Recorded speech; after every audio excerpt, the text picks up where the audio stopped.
I'm Amber Niblock, and this is the NRA-ILA Grassroots News Minute for Friday, September 28th. Last week, the Department of Justice released the Inspector General's report on the Fast and Furious scandal.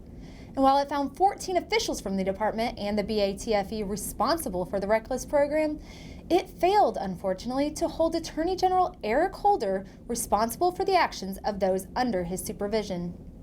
The report provides a valuable account of the operation and the department's response, concluding that the operation quickly grew into an investigation that lacked realistic objectives, did not have appropriate supervision within ATF or the U.S. Attorney's Office, and failed to adequately assess the public safety consequences of letting guns flow freely into Mexico. The report calls for action to be taken against 14 lower-level agents and officials, but allows higher-ups to stand by their claims that they did not know about the operation until February 2011.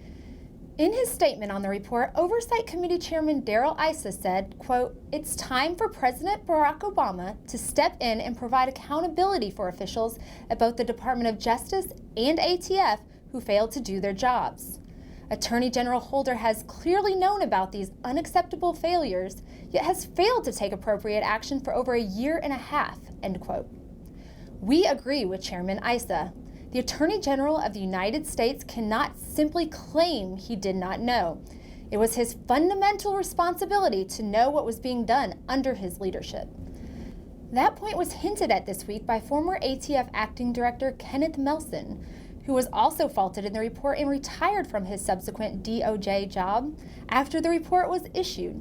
In a statement, Melson correctly admitted that, quote, "As the acting director of the agency, I was ultimately responsible for the actions of each employee," end quote. We've said it before and we'll say it again. For stonewalling the congressional investigation of Fast and Furious and for his failure to stop the operation or even take responsibility for it, Eric Holder should be fired. I'm Stephanie Samford, and now for some rumor control. Making its way throughout the internet is an inaccurate spin on the UN's never-ending mission to disarm the American people. The rumors vary, but some have wrongly claimed that the U.S. has secretly adopted a UN arms trade treaty subjecting Americans to the schemes of UN gun controllers. The confusion stems from a misunderstanding of the differences between July's month-long UN Conference on the Arms Trade Treaty, or ATT, and the Second Review Conference for the UN Program of Action on Small Arms and Light Weapons, or POA, that took place August 27th through September 7th.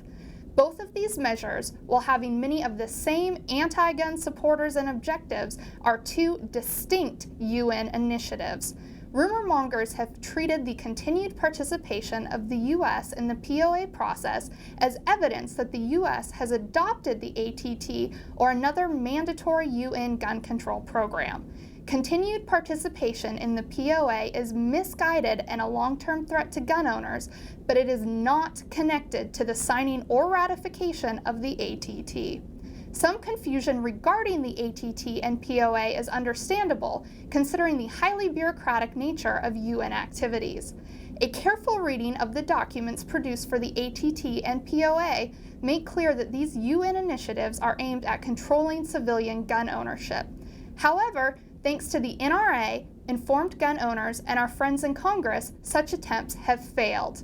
History has made clear that the UN attempts to disarm civilians won't end anytime soon, but rest assured that the NRA is working to ensure they do not succeed. We will keep America's gun owners informed of every development. For more information and updates on these stories, be sure to visit www.nraila.org.